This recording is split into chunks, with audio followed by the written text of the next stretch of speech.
जंग के बीच कतर में भारतीय नागरिकों की मदद की मुहिम तेज। भारतीय दूतावास ने शुरू किया 24x7 helpline number. Iran America युद्ध के बीच महंगा हुआ घरेलू एलपीजी सिलेंडर। कीमत में 60 रुपए की बढ़ोतरी। बढ़ी हुई कीमत आज से लागू। ईरान युद्ध के बीच हरदीप सिंह पुरी का बड़ा दावा। ऊर्जा आपूर्ति को लेकर भारत निश्चिंत है। एलपीजी एलएनजी की नहीं होगी कमी। ईरान इजरायल युद्ध पर राहुल गांधी का बयान। कहा भारत में तेल महंगा हो जाएगा। ये सिर्फ जंग नहीं, बड़ा ग्लोबल बदलाव है। भारत को इसकी कीमत चुकानी होगी। ईरान के सुप्रीम लीडर की मौत पर कांग्रेस ने दुख व्यक्त किया। अमेरिका इजरायल के हमले में मारे गए थे खामेनेई। रूसी तेल खरीद पर भारत को अमेरिकी छूट से ओवैसी भड़क गए। बीजेपी से पूछा, अमेरिका हमें हुक्म देने वाला होता कौन है। अमेरिका और इजरायल के खिलाफ दिल्ली में विरोध प्रदर्शन। खामेनेई की मौत से भड़के लोगों ने ओखला विहार की मस्जिद से मार्च निकाला। इंडियन एयरलाइन पर मिडिल ईस्ट संकट का असर। 278 अंतर्राष्ट्रीय उड़ानें रद्द हो गई हैं। शुक्रवार को निर्धारित थी सिर्फ 96 उड़ानें। नेपाल चुनाव में आरएसपी ने 110 सीटों पर बढ़त बनाई है। काठमांडू में बालेन शाह समर्थकों का जश्न। जीत से कुछ ही कदम दूर शाह। ईरान अमेरिका युद्ध का एशिया के कई देशों पर पड़ने लगा है असर। बांग्लादेश में फ्यूल संकट। ढाका में पेट्रोल पंप पर दिखी गाड़ियों की भीड़। दिल्ली को 33,000 करोड़ की सौगात देंगे प्रधानमंत्री मोदी। कल 2 नई मेट्रो लाइनों का उद्घाटन करेंगे। भजनपुरा डबल डेकर फ्लाईओवर का शुभारंभ करेंगे। आज उत्तराखंड के दौरे पर जाएंगे गृह मंत्री अमित शाह। हरिद्वार में जनसभा को करेंगे संबोधित। बीजेपी कोर कमेटी की बैठक में होंगे शामिल। स्पीकर ओम बिरला को हटाने के विपक्ष के प्रस्ताव पर सोमवार को लोकसभा में होगी चर्चा। 118 विपक्षी सांसदों ने समर्थन किया। कांग्रेस सांसदों का ओम बिरला पर पक्षपात करने का आरोप। प्रस्ताव में 4 विवादित घटनाओं को आधार बनाया गया है। प्रस्ताव पर पहले चर्चा होगी, फिर उसी दिन वोटिंग होगी। बीजेपी का लोकसभा सांसदों को व्हिप जारी। 9 से 10 मार्च को सदन में रहना अनिवार्य। कांग्रेस ने भी अपने सांसदों को व्हिप जारी किया।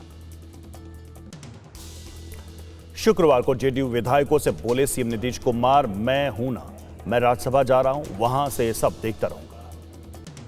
निशांत कुमार की राजनीति में एंट्री का जेडीयू विधायकों ने किया समर्थन। नीरज कुमार ने कहा, निशांत जल्द बिहार का दौरा करेंगे। नीतीश के बेटे निशांत की राजनीति में होगी एंट्री। जेडीयू की सदस्यता कर सकते हैं ग्रहण। बिहार सरकार में बनाए जा सकते हैं डिप्टी सीएम। पश्चिम बंगाल के बीरभूम में बीजेपी और टीएमसी कार्यकर्ताओं की झड़प। पुलिस ने किया बीच बचाव, भीड़ को हटाया। टीएमसी नेता अभिषेक बनर्जी का आरोप। बोले 60 लाख लोगों के नाम जांच के दायरे में है, मोदी का नाम जांच के दायरे में क्यों नहीं है। ममता बनर्जी के प्रदर्शन पर बोले बीजेपी नेता शुभेंदु अधिकारी, टीएमसी का प्रदर्शन न देश हित में है न ही बंगाल के हित में है। बीजेपी सांसद मनोज तिवारी का बयान। एसआईआर का विरोध मतलब अवैध मतदान का समर्थन। ममता दीदी फर्जी वोटों के सहारे हैं। नोएडा एयरपोर्ट को डीजीसीए से मिला एरोड्रम लाइसेंस। जल्द शुरू होगी उड़ानें। 24 घंटे फ्लाइट का ऑपरेशन किया जा सकेगा। शुक्रवार को लखनऊ में इफ्तार पार्टी में शामिल हुए अखिलेश यादव। बोले, एक दूसरे की खुशी में शामिल होना ही भारत की पहचान है। विधानसभा की प्रिविलेज कमेटी के सामने पेश हुए केजरीवाल। आतिशी और सौरभ भारद्वाज को साथ जाने से रोका। आम आदमी पार्टी कार्यकर्ताओं ने किया प्रदर्शन। दिल्ली विधानसभा अध्यक्ष विजेंद्र गुप्ता का बयान। केजरीवाल और उनके साथियों ने विधानसभा में फांसी घर को लेकर फैलाया फेक नैरेटिव। बच्चों के लिए सोशल मीडिया बैन। कर्नाटक में 16 और आंध्र प्रदेश में 13 साल से कम उम्र के बच्चों पर पाबंदी का ऐलान। यूपीएससी 2025 में 958 कैंडिडेट्स हुए सिलेक्ट। राजस्थान के अनुज अग्निहोत्री ने किया टॉप। परिवार संग जश्न मनाते दिखे। यूपीएससी सीएससी के टॉपर अनुज अग्निहोत्री का बयान। कहा, मुश्किल सफर था लेकिन फाइनल रिजल्ट अच्छा है।